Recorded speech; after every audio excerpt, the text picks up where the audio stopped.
Welcome, welcome, welcome, welcome, welcome, everyone. Thank you, thank you, thank you for spending time and virtual space here with me on the Sheer Social fan page. You may be on Twitter, you may be on YouTube, or you may actually be here on Facebook, which is wonderful. So, thank you, thank you, thank you for joining this particular special live stream tonight. So, tonight, this special live stream is about social media marketing and the current election. That is what we're going to focus on for tonight. Now, for those of you that are used to my Friday afternoon or noon live stream, this is not the social media scene. This is not it. This is a special presentation that I'm doing to discuss social media and the election. That's what we're here to talk about. And I've invited some special guests with me. But for those of you that are new, let me introduce myself. I am Alice Fuller, Principal Consultant at Sheer Social. Sheer Social is my social media marketing and training business. I work with big businesses, small businesses, and those in between. Been doing that for several years now.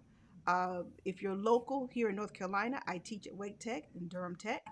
And tonight, I really wanted to have this conversation because what we're going to talk about tonight with social media and this particular election will actually feed into future elections. So I want to make sure that you get something out of this conversation that you can also use for your business. So I'm going to go ahead and introduce my special guest. Now I have two of them. A Mr. Greg Brooks, which I'm going to allow him to introduce himself, and a Mr. Michael Heaven. Yes, his last name is Heaven. You heard that correct. Mr. Michael Heaven and Mr. Greg Brooks. Now, I aimed to give us some diversity in conversation here, some diversity in representation. So it is kind of multi generational. There's about 10, 15 years in between all of us, okay, which is great. So we're all coming with different backgrounds, different analysis, different kinds of looks at things. But at the end of the day, what we are not going to do is tell you who to vote for or who you should have voted for. That is not my aim in doing this production. My aim in doing this production, or our aim in doing this production, is to get you aware or more aware of how these particular tools, the Facebooks, the Twitter, the YouTubes, and whatever else is in between that I did not mention, will be used for political gain tomorrow, tonight, and into the future. And also, what you need to be aware as a usual, just a regular everyday user of social media. So, let me give over the mic to my first guest, which is I'm going to let Greg go ahead and introduce himself. Go ahead, Greg. Hi, everyone. My name is Greg Brooks. I'm principal of West Third Group, a public affairs and marketing consultancy based out of Las Vegas. I'm a former journalist and have worked in and out of politics, both candidates and ballot initiatives, and just pushing ideas over the finish line for about 30 years now. Okay. Thank you, Greg. Now, Mr. Michael Heaven. Go ahead and introduce yourself, Michael. Thanks, Alice. Hi, I'm Michael Heaven. I'm a founding partner and head of media at Social Chain. We're an agency based in Europe and North America. We help brands with their social media strategy, their influencer marketing, and other elements of their social advertising. And we've been going for 6 years, and in that time, the landscape has changed dramatically. I would imagine. So, let me get back to me here. What I want to us to first focus on is let's ask or let's answer the broader question. The broader question is, can social media influence any election, not just the one that we're currently voting for, but can it influence an election? So either one of you can dive right into that. Well, I I mean, think the answer is absolutely. Absolutely. Why do you say absolutely?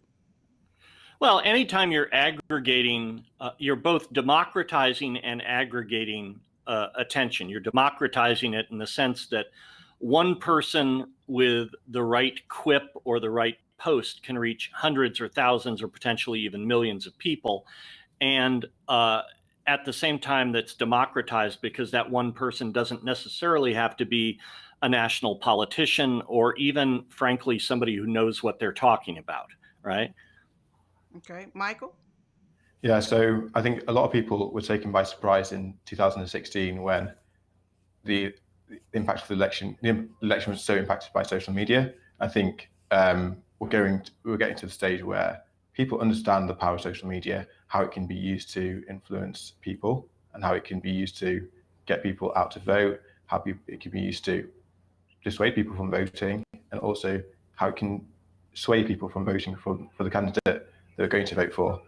And I'm an American citizen, but I grew up in the UK. And I think in the UK with referendums and in the US with elections, we've seen how people who have probably not been the prominent candidate in mainstream media have, or the prominent view in mainstream media, managed to win or get surprise results. So yeah, I think we're at a place now where social media can have a dramatic influence on election results as part of a broader marketing and messaging mix. Okay. What do you see is different in this campaign with social media versus 2016?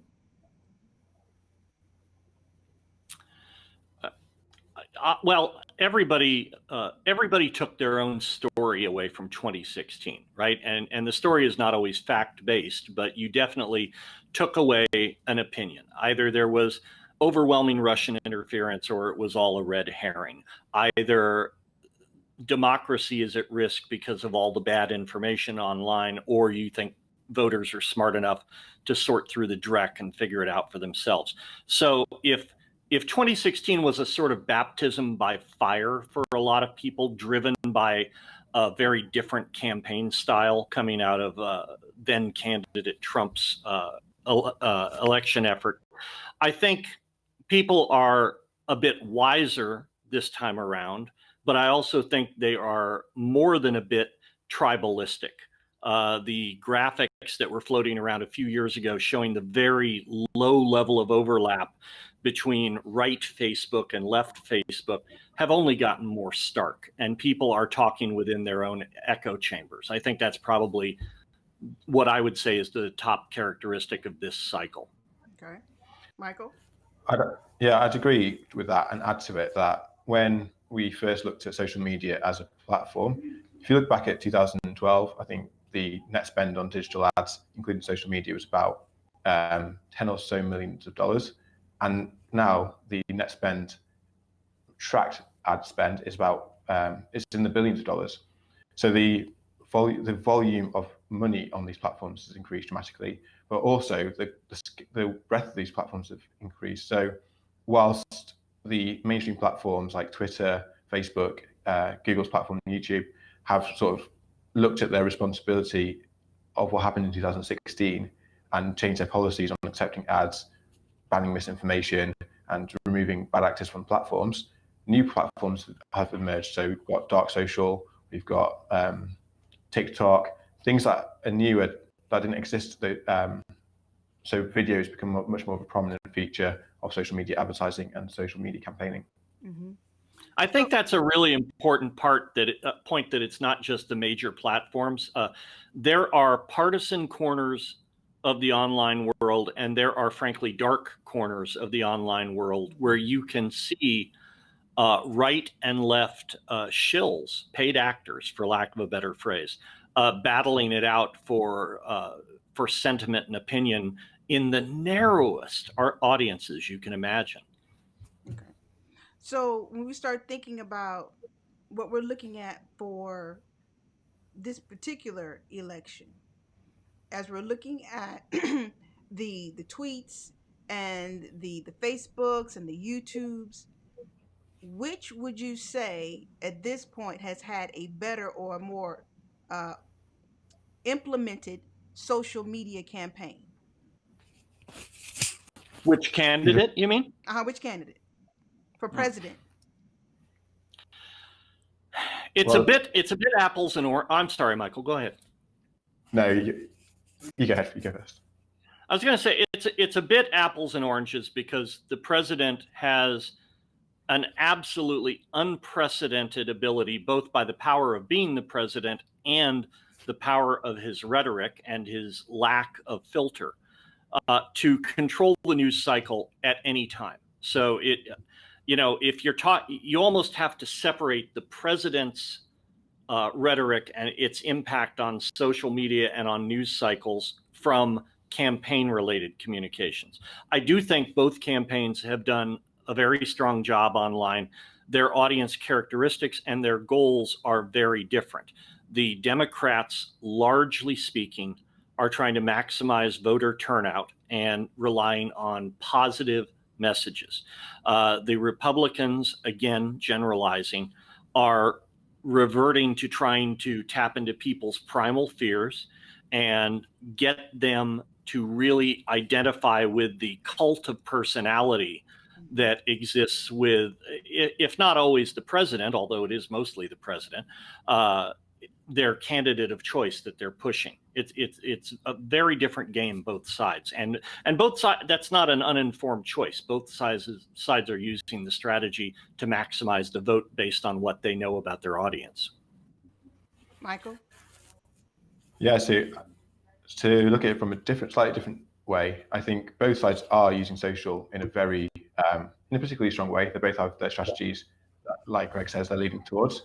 But I do think that if you look at it from an organic or a paid lens, there's a clear winner in this election.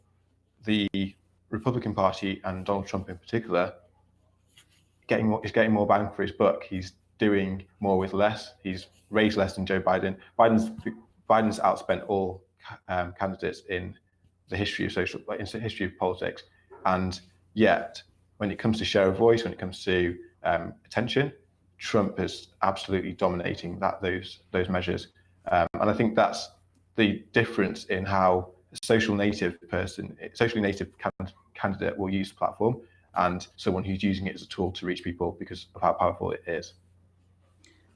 I said a couple of months ago, it was either early this year or late last year, when Trump held a summit, a special summit for those individuals that had already been thrown off of the major platform, the Alex Jones and some of these other individuals. And he literally did a full-on campaign to woo these individuals because of their content, their controversy, and whatever else to the White House. So I'm assuming that was probably one of the first pieces of his social media strategy then. That is something I did not see Biden do. Not that it wasn't done, but as I'm reporting social media news every week, what I saw was we have this president who's taking those individuals who now feel ostracized by the major platforms for their content, and now they need a place to go, and now they feel useful. What do you think 45 told those individuals at that great meeting at the White House? So I look at it, I think there's a two-way street there. When they come in to sit down with Trump, he's giving them a message to take back to their audience, and he's giving it to them straight from the horse's mouth. But what they're giving him is, hey, these are the platforms you probably don't know about that we've used. So when, for example, in the UK, Katie Hopkins got deplatformed from Twitter, she immediately moved to a new platform, and she built up a huge audience of, let's say, more right-wing, more extreme people with more extreme views. And I think there's a two-way process there where it's like Trump is telling these people what the message is and giving them information directly from the source. And he's also learning from them what platforms are the more extreme parts of his base moving to, and where should he be looking at, where should that message be going to. Mike. I agree that it's transactional. I'm not sure that there was necessarily a grand strategy behind it. If you follow the president, and I say this as somebody who does not wake up every morning hating the president, but if you follow his actions, a lot of those decisions are very impulsive and very much done based on gut and on the spur of the moment. I'm not sure he was telegraphing a large message by inviting those people over beyond the idea that he realized, and this is a correct realization. He's turned it into a big part of his campaign. He realized that he could make big tech the enemy in his campaign the way other presidents have made Congress the enemy, or the way he's made the deep state the enemy. You know, Trump's campaign is not it's bright and shiny in America. Trump's campaign is there are enemies at the gate and I'm the only one who can save you. So he needs a steady supply of enemies. And to the extent that I can read his mind at all, I suspect that when the deplatforming started to occur, he saw an opportunity there. Okay. Just to add to that, though, I think from the images I've seen, if you see a picture of this person who's being deplatformed next to the president smiling with his thumbs up, that's an endorsement of this deplatformed person. And I Absolutely. think whatever message they are saying, whether it's from Trump or not, it looks like it carries that endorsement of being from Trump. So I think as an observer, it happened with Kanye West, it happened with Lil Wayne, it happened with members of groups that are on the far right. Like when Trump takes that picture and he smiles next to them, their message becomes, he gives them a little bit more of a platform too. So, and you know, he in that regard, he may be, he is in so many ways the first social media president, right? But at least to the degree that he's taking it. But that willingness, I'm going to draw a terrible metaphor here, but there's an absolute generational difference between young people who will post damn near anything online as a photo of themselves, and they don't worry about the optics of it necessarily or the history. There's more of a tolerance there. No other president that I can recall in the modern age has cared less about the optics of who he's photographed with than Trump. And I'm wondering if that's a well thought out strategy or, again, just a spur of the moment impulse on his part. I would dare say it's a thought out strategy. He being celebrity, now I'm gonna put on my Hollywood hat here. He being celebrity understands, and even those of us who work in entertainment, we understand the power of that image. Mm-hmm. When you are standing next to the celebrity, even if you are a celebrity, but when you are standing next to that celebrity, especially that celebrity that you want to have access to and access to their demographic, it makes you appear, you know, I'm cool. Because if I'm Right. standing next to Fitty, if I'm standing next to this guy, if I'm standing next to uh, whatever hip hopper or businessman or whatever, that makes my credibility go up. I think I agree with that, but there's also if you look at him as a narcissist, there's an element of him just, you know what, this person wants to take a picture with me. I'm just gonna, as a narcissistic thinking, I'm gonna go ahead and take that picture with them because it's for them. And I think when you see him giving out the pens to everyone in the crowd, when you see him taking pictures with everyone, as a celebrity, I think he just feels like it's almost his duty just to give everyone a photo up, and that's not just. I'd go a step further. He thinks it's his right? That when you're a celebrity at that level, and I think we all know celebrities who avoid the limelight. Trump is not in that mold at all.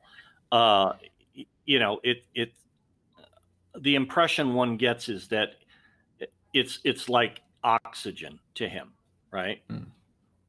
Well, I was reading one particular article wherein they were, I think it was either Forbes or another article where they were comparing Biden's efforts to Trump. And speaking of celebrity, it appears that Biden has really been utilizing and leveraging the celebrity market, not celebrity marketing, but celebrity influencer marketing. Because we know, uh, generally speaking, the thought is Hollywood, the entertainment game, is primarily Democratic. So to be able to leverage those celebrities and get those celebrities not only to tweet and to do the Facebook updates and things of that nature, but to also get out of their comfort zones and get literally into the politics. I'm seeing Kerry Washington in North Carolina, in Arizona, here or there and everywhere, going to the polls. I'm seeing uh, even Longoria. I'm seeing various celebrities really putting not only their celebrity in the game, but their skin. Literally, they're getting out of their comfort status as celebrity and really pushing, one particular candidate. 45, on the other hand, yes, does leverage celebrity, but not to that extent. It seems he went after the the outcasts to a degree, those people that were on the fringe, and told them, to come in. You're still useful to me, and don't feel bad because they don't understand you. Kind of mentality on a platform. Don't feel bad that you were thrown off. I can still use your audience. I can still use the whatever talents or whatever you have for my purpose. So two different kinds of ways of appealing to an audience so that they can create that content. But what's interesting too, though, and I was talking with either you, Greg, or Michael, about user generated content, because at the end of the day, I'm not I have not seen a lot of user generated user generated content from Biden's camp. Hmm. However, Trump's camp will take something that was tweeted or posted by somebody else. In many cases, they'll add their little extra to it or just edit out the bad parts, the bad PR pieces, and call it, or like the piece we were talking about in Texas, wherein you have the Biden campaign bus surrounded by Trump supporters, and that video was going viral. That's pretty much a given. That's a given that's going to go viral. But then you have 45 taking that same piece of content, editing out the bad PR piece in it, and then saying, I love Texas. I love Texas. I love Texas. That works. So let me offer a thought on that. If you start from the political position that there were very, very few people who had not made up their mind as far back as late spring on how they were going to vote this fall. Okay. It becomes a game of how do you motivate on each side your marginal low propensity voters, the people who don't show up for every primary election, the people who might have only voted once or twice in the last 5 years. And what you've been talking about regarding their social strategies actually reflects the broader strategy of both camps. Trump won in 2016 on the backs of high school educated or not even high school graduate white males. That was, there were other surprises in the mix, but he had a non-trivial number of traditional blue collar Democrats that flipped on him in some key states. So it makes sense that their stories, the user-generated content coming out of that camp, would be more about, oh, these people are getting treated poorly because we get treated poorly. That sort of victim mentality thing. On the other hand, the problem the Democrats have, and they've had this for almost 100 years, people under 30 do not reliably vote, period. And if they can crack that code, the Democrats have a demographic advantage. They can control the government for a generation. So looping in celebrities and aspirational people that are going to appeal to a younger generation, that's perfectly in line with that strategy. I think to add to that, I think the comment you made right at the end about the demographics of Democrat voters, if you look at the election when Obama first stepped onto the scene, his first ever speech at the DNC convention, that motivated and energized a group of kids who were probably 14 to 18-year-olds, a bit too young to vote, and they were going to be following Senator Barack Obama for the next 4 years. And then when he became the candidate for the DNC, youth engagement in politics shot up. And I think that's the key thing between Biden and Trump. When you have a candidate who is the main attraction, who's the main draw, who's a celebrity, they can use their platform to encourage and put others onto the platform. When the candidate is probably less of a draw, Biden's been running for president since 1988. Before I was even born, he's been trying to be president.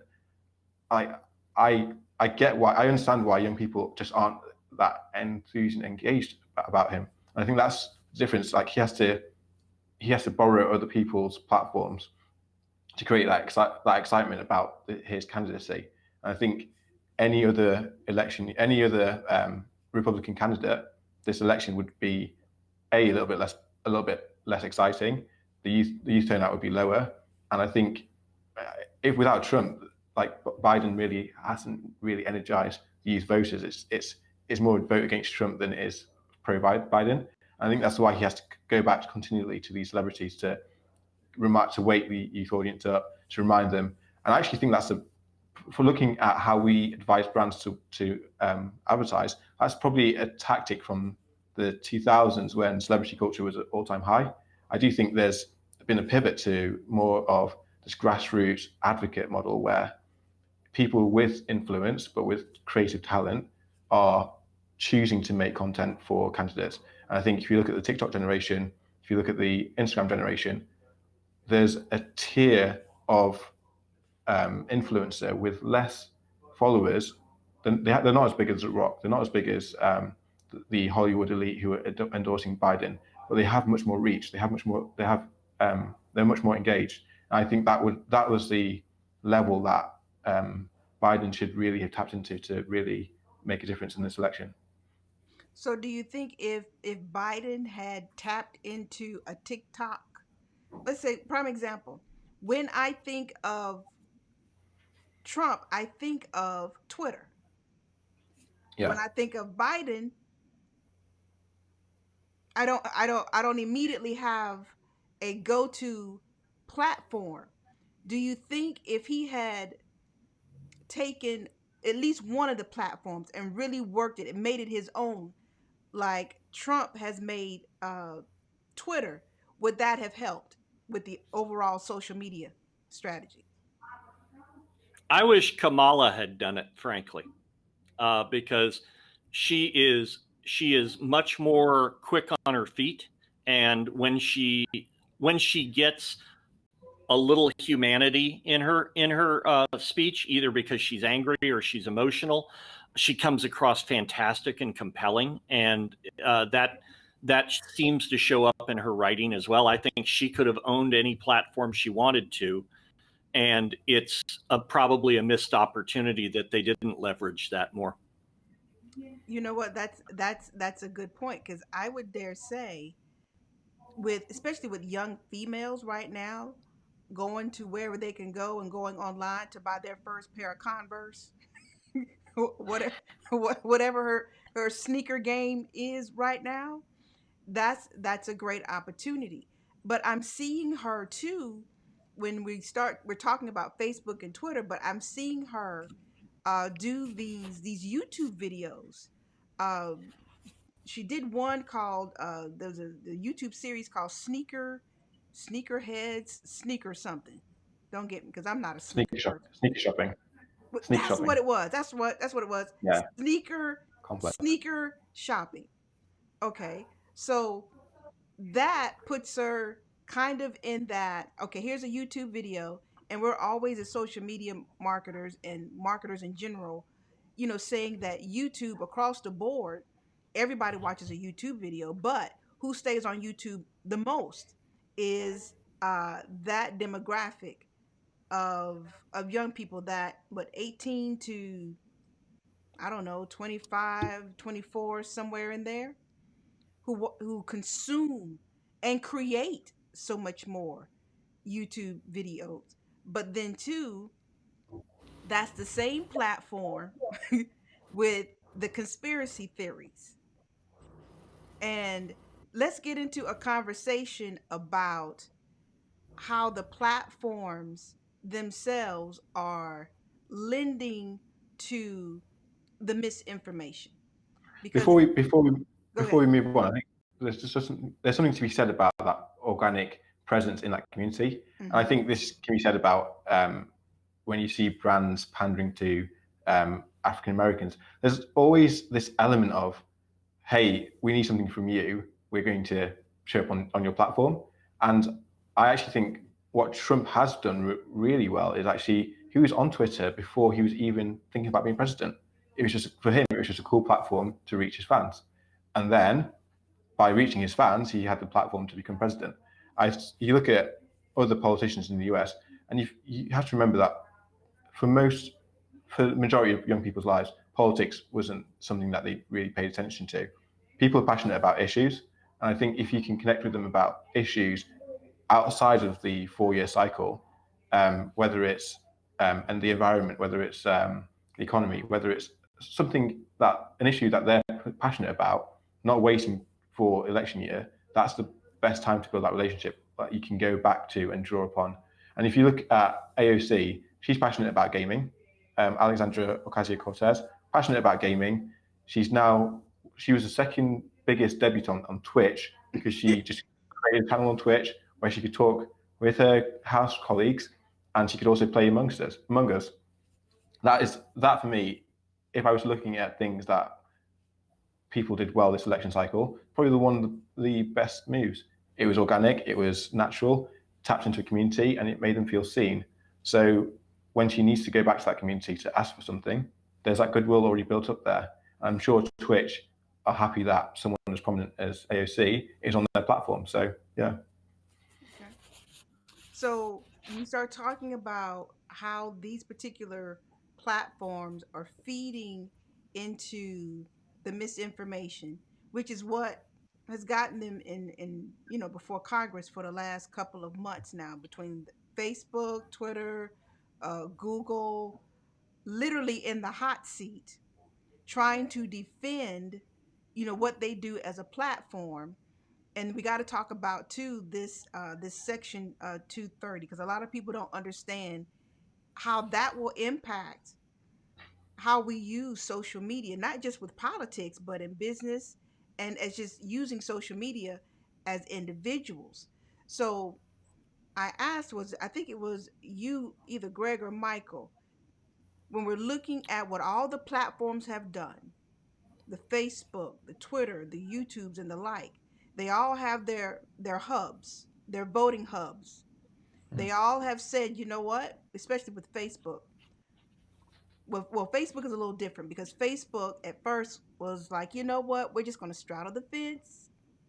We're not going to delete anything, that's not, just really, really out there against our terms of service, even though we know it's a politician and we know it's a lie. We're not going to remove it from the platform. Twitter took a different approach to a degree, which is why, Trump went in with the executive orders and things, and why we have this whole conversation about Section 230 of the U.S. Code. For y'all that don't know what that code is, in layman's terms, it really just discusses what the social media platforms are responsible for. If you go on Facebook, Twitter, and whatever else, and you say, I want to, bomb something or kill something or something of that nature, they have, or in Trump's case, say something that was against their terms of service or presented something that appeared to be misinformation, they have that right to take it down. Just because you're a president, just because you are a media entity, does not exclude you from getting put in a quote unquote timeout. So, do you think the efforts of the various social media platforms have been helpful in trying to balance the misinformation and the conspiracy theories and all of that stuff on social media? I I think Section 230 is a very, very unique and interesting situation. I don't think I can think of anything that both parties agree on, really. And for both candidates to both want Section 230 to be repealed, I think we need to look into what the outcomes they're looking for. I think they both believe there'll be political gain for them and their party by repealing that part of the legislation. And I think the status quo as it is now, with some tweaks and oversight, is probably better than a complete repeal and replacement of Section 230. But I'm I'm I'm not fully I've looked at some issues with 230, but I'm not fully aware of everything around it. So, but I do think if both parties want it to be repealed for political gain, there's got to be a reason why it's working. Greg, what say you? Well, I am, I'm struck by the fact that Section 230 means whatever a court majority or an FCC majority or both decide it means, right? So, I will say that I am not a fan of the somewhat arbitrary and somewhat ham-fisted content blocking that's being done on the major platforms. But do I trust the major platforms? And more to the point, do the major platforms have a right to block whatever content they want more than I trust a congressional panel or a politically motivated FCC to draw those lines? I absolutely trust the platforms. Doesn't mean I like what they're doing, but I am not sure I want, well, let me rephrase that. I am sure I want the government to stay as far away as possible from content regulation. And that includes well-intentioned but hard to enforce efforts like sort of a fairness doctrine 2.0, which I've heard some people talking about. Ultimately, there has been political misinformation since there's been politics. We can go back to the pamphleteers prior to and during the American Revolution and see all manner of wild-eyed rhetoric for the day and misstatements. There's nothing new under the sun. What's new are the platforms. And ultimately, I'm not sure there's any solution for misinformation other than a better educated public. And I would like to see, if I thought the platforms were serious, I'd see them putting more effort into educating their audience and less effort into trying to block things. The path that all of the major social platforms are pursuing right now is that they know some form of regulation under a Republican or a Democratic regime is inevitable, and they will end up having a seat at the table and getting the regulation that works for them and enshrines their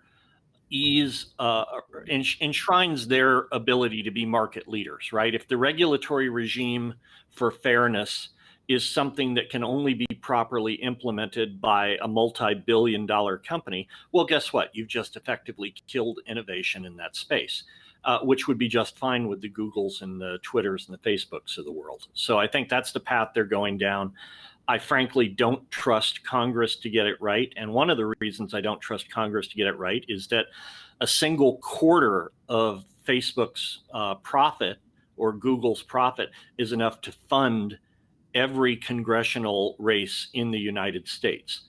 When a business is that big, it may well be beyond effective regulation by Congress and the government, and it may be time to break them up.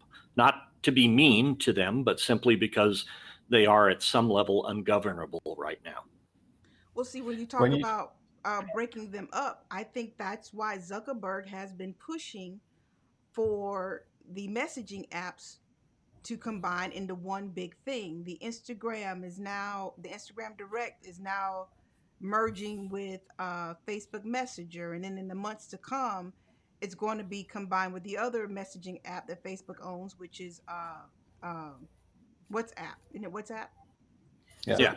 So trying to break Facebook up, even if they were to decide to, shut down Facebook or regulate Facebook, Zuckerberg can still do what he wants to do through the messaging apps. It's not like you said, it's so big now that you're only just breaking off a little piece, and then they're venturing into virtual reality with the Oculus and all of this. So you're only breaking off a little piece of of the empire. That's like a little city. It's just like, you can have that. That's cool, but we'll be over here, still ruling the world, kind of, sort of. Well, and any effective breakup would be centered around the idea that they couldn't share data between their various platforms. And there are so many ways around that, and I don't mean in a black hat way. I mean, there's just, if you're smart about how to phrase the regulation, there are ways around it. You can share metadata, you can share aggregated data. There's all sorts of stuff that will allow them to continue to tap into this aggregated value they have with the breadth of their platforms, even if they're broken up. I admit I lack a certain degree of optimism about this. I think that our governing structures may not be up to the task of regulating what big social has become. And just on the regulation and breakup of big social, there's another way that can be done, but I think we're looking at sort of a landscape where that's been squashed. When there's innovation and competition from outside of America, do we encourage it? Do we allow it? Do we say TikTok is okay and we encourage people to use that platform? Or does the political regime try and ban new platforms? Does it work with, does it look to ban these platforms? I actually think that's, when we spoke about platforms earlier, we talked about TikTok, and I thought having competition from international competition was a good thing for the American people, but the American people, and I think Trump's done a good job of convincing them, it's a national security risk to have these external platforms come in, and we should ban them. Which is sort of a funny idea, because anybody that believes Facebook or Twitter are uniquely American and America first companies doesn't understand the nature of international corporations, right? I don't have some dark conspiracy theory that either of those platforms would sell us out to the Chinese, but I think we've both seen examples, we've seen examples on both platforms being willing to bend their rules, and Google is famous for this too, in foreign markets that might not want a maximal degree of communications transparency. When we started talking about the TikTok, I said earlier, I thought this whole campaign to ban TikTok to a degree, as you said, Trump did a good job in convincing us there's this major threat. But I thought too, underlying that effort might have been an effort to kind of suppress younger voters to a degree, because when you've got that demographic that's just coming into voting, they're 18, 17, getting ready to turn 18, getting ready to do their first time at voting. And then you've got individuals, you've got TikTok, you've got the influencers on that particular platform too, that could potentially have influence with those young voters. Now, of course, it could go either way, technically, but I would dare say, when he saw that kind of potential in TikTok, wherein, you know what? Yes, let me convince the world that there's this major threat, despite the fact TikTok has done a lot in trying to, let the world know we are not the threat that Trump tries to make us out to be. So I really thought that there was another element to that whole campaign. Am I being a conspiracy theorist now? I mean, I think the timing, we have to go back and look at the record. Does the timing align with, if you remember when just after some lockdowns were lifted, Trump decided to hold a big in-person rally. Mm-hmm. And I'll never forget that picture of Trump coming off Marine Force One, looking so dejected after hardly anyone turned up at his rally. And there was a concerted effort by TikTokers and mums on TikTok to buy tickets to put their name down, register for tickets. And I'm not sure if it's a narrative, I'm not sure how much impact it had on turnout, but the narrative was strong enough for TikTok to really step into the forefront as a platform that people can look at in terms of the political landscape. I think that was, if you look back at the sort of calendar of events, that was the first time TikTok really appeared on the radar of the Trump administration. And then if you look at the outcome, a data partnership with Oracle, there seems to be something which, if you have your conspiracy hat on, there's something fishy going on there. There's like, is TikTok really a threat, or is China really the threat, or is it an opportunity to take from China? Or there's so many different stories and narratives around the whole TikTok ban, how unconstitutional it is, how quickly it was trying to be forced through, and almost that sort of strong arming this Chinese company to sell a part of its American operations to someone who has a close relationship with Trump. Lots going on there that a conspiratorial person would think, hey, we need to investigate this a little bit more. And that may be correct, but even if it wasn't a conspiracy, even if you just reduce it down to Trump being Trump, it fits his playbook exactly, right? You start with an outlandish ask or demand that gets people off their game, and in this case, it was banning TikTok, and then you walk it back and try and reach some accommodation, and suddenly everybody thinks they're getting a great deal because we talked the crazy guy away from the crazy ask. But it's actually if you go back and even to read The Art of the Deal, he talks about this strategy, and you can see it again and again, and how he gets partial wins or even large scale wins on his policy agenda. He starts with something scary and unreasonable that rattles everybody, and then ends up negotiating back to something that represents a win for him, but is seen as more reasonable by everybody else. Okay. So I want to switch focus now, because I don't want my show to be about him.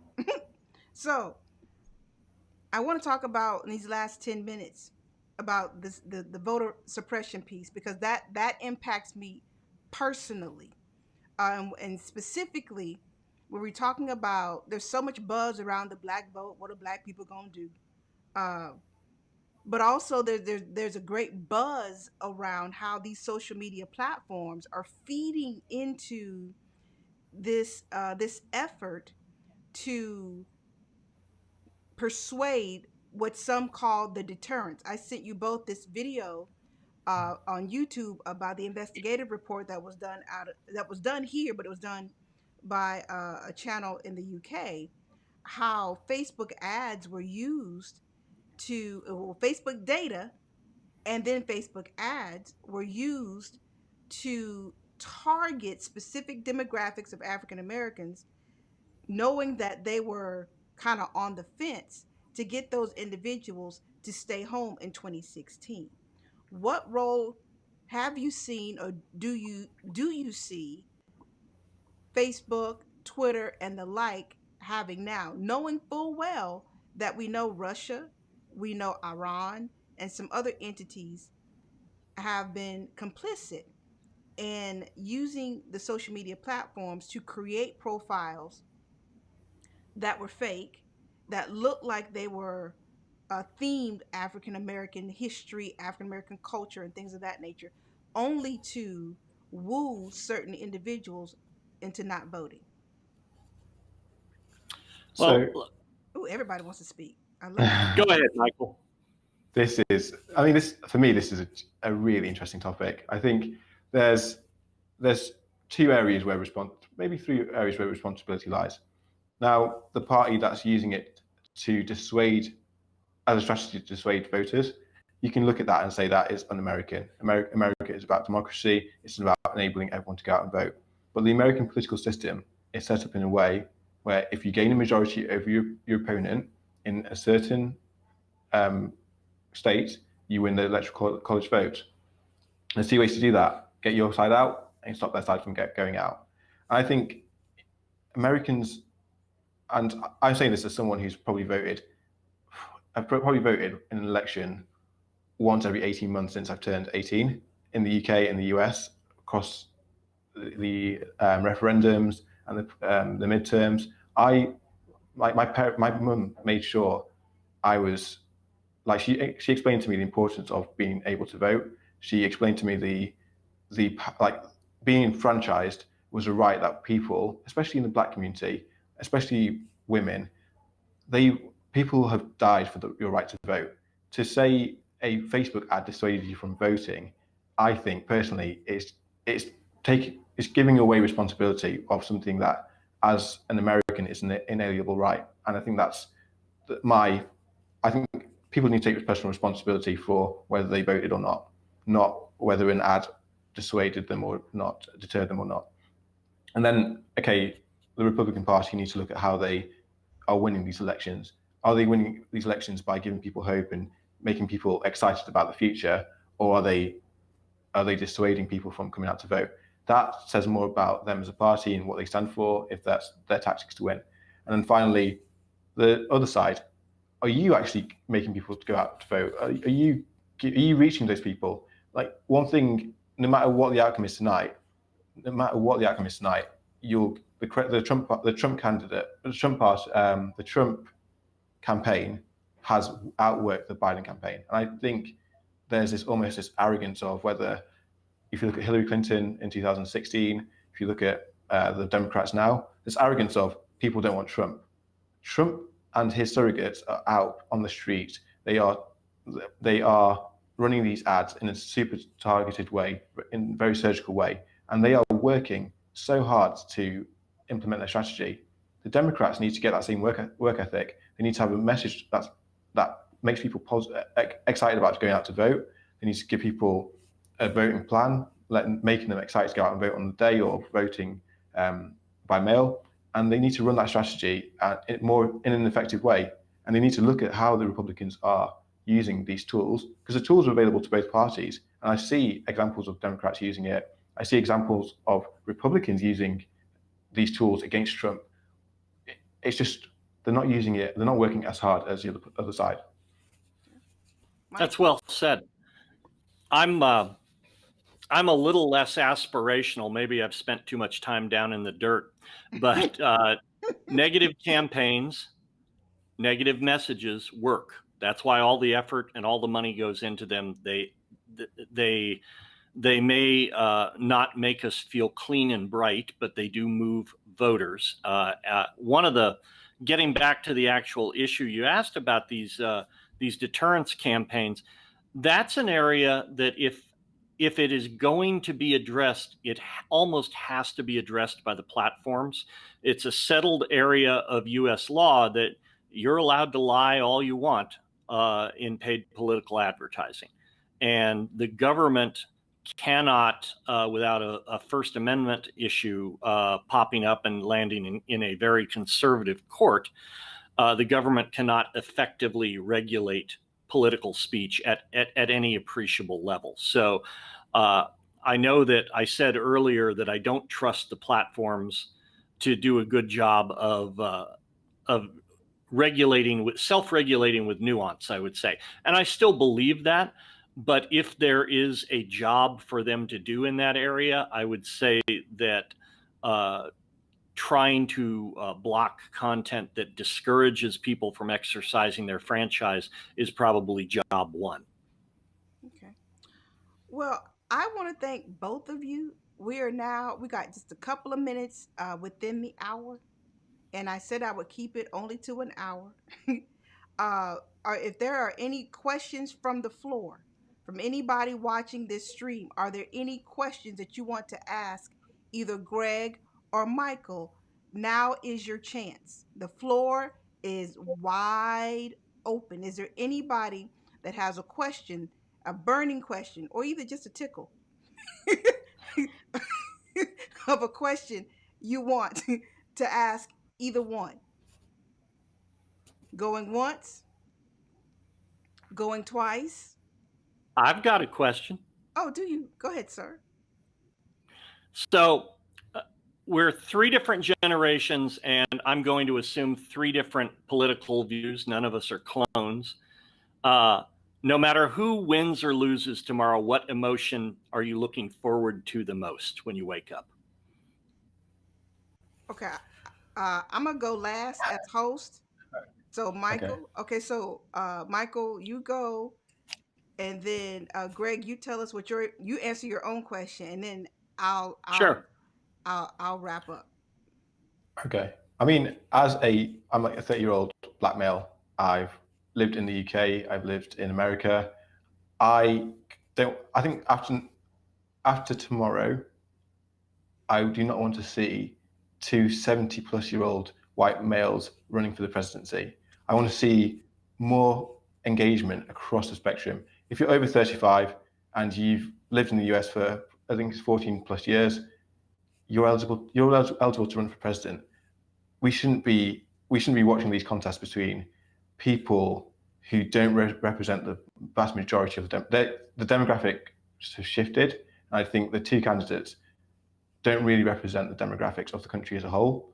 And you see that in all there's polls on Fox News today, and all the responses were similar to the Democratic Party platforms. And people don't know that there's too much division in America. I think we need to see new candidates, fresh blood, who can make people excited about American politics again, not going to the poll box with like, oh, I'm going to have to choose the worst of two evils. I want people to be excited about politics again, and I want that to start tomorrow. Okay, I love that answer. And because I am well under 70, I'm taking that as an endorsement of my 2020 run.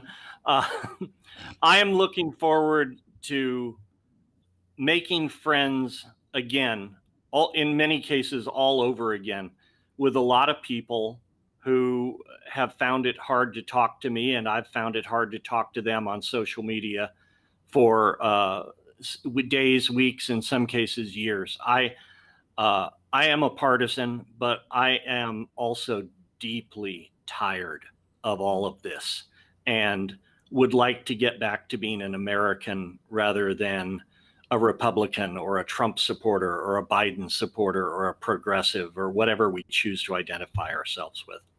okay. I'm gonna go a little different here. When I wake up tomorrow, I am still going to be in a mindset of peace, my own personal peace, no matter who is president. My life, what I plan to do in this life, what I hope to do in this life, is not regulated by anybody who happens to be president of these United States. So I don't I'm hearing a whole lot of conversation about, I'm so anxious about this election. I'm my spirit is heavy. I'm just so nervous and this and that and the other. And I'm just like, you know what? I am not nervous. I am not anxious. I am not worried, not for my life, and in general, I think we have to go through what we have to go through in life because there are lessons to be learned through all of this. And I think at the end of the day, that's the bigger thing. We're learning things about ourselves. We're learning things about our country. We're learning things to do better. And sometimes the only way to learn that is to go through challenges or to go through whatever it is, a pandemic on top of some craziness from the White House to the streets. So we're still learning about ourselves as a country, about ourselves as a people. But at the end of the day, personally, I'm gonna be all right. To quote one prolific rapper, I'm gonna be all right because my purpose in this life is not tied to any particular president. So Alice still gonna do what Alice gonna do, one way or the other. So when I wake up in the morning, I'm gonna turn over as I usually do. I'm gonna thank God, be like, hey, I woke up today. That's a blessing. Thank you. Now let's get into this day and see what other blessing I can acquire this day. And then we'll take it day by day. If indeed 45 is still the chosen president, I'm still gonna say the same thing. The prayer does not change for me. for me. Well, I'm no longer running. I'm going to vote for you in 2020. So I can't run for president. I can't run for nothing. I cannot. I can run away from some things, but I cannot run for an office. There's too much evidence out there. I can't do it. I understand. I mean, it didn't stop. It didn't stop a certain candidate. Yes. So thank you, because I know I pulled this together so last minute, but it was weighing on me to do. So somebody's going to watch this and probably gain something from it. I don't know who, but whoever you are, I hope you take it and run with it. Because my whole point in doing this was to have this important conversation that I just didn't see us having as social media professionals, as marketing professionals. Maybe it was because it was a little too touchy. Maybe, I don't know. But at the end of the day, I dare say thank you for coming in at the last minute. I just heard a pop. Somebody just had a oh, thank you, Tachi. She says great show. Thank you, Tachi. So that's a wrap. I would do my Hollywood thing. There you go. Check the gate. We're done. Thank you so much for participating in this little live stream idea of mine. And I have two new friends that I literally just met online 2 days ago. Power of social media. Yeah, it's a beautiful thing. Yeah. That's the beautiful part of social media that keeps me doing it every day, even some days when I really don't like it.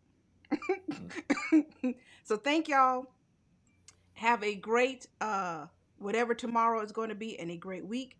And I'll see you, Greg, in the group, and Michael, I'll see you on LinkedIn. So y'all can't be strangers to me now, okay? Okay. Definitely not. Thank you for having us. Thank you. Yes, thank you. Have a good evening.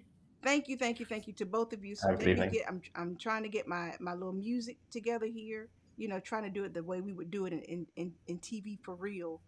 Let me fade my little music in. Okay. And then I'll play my video and we'll be out.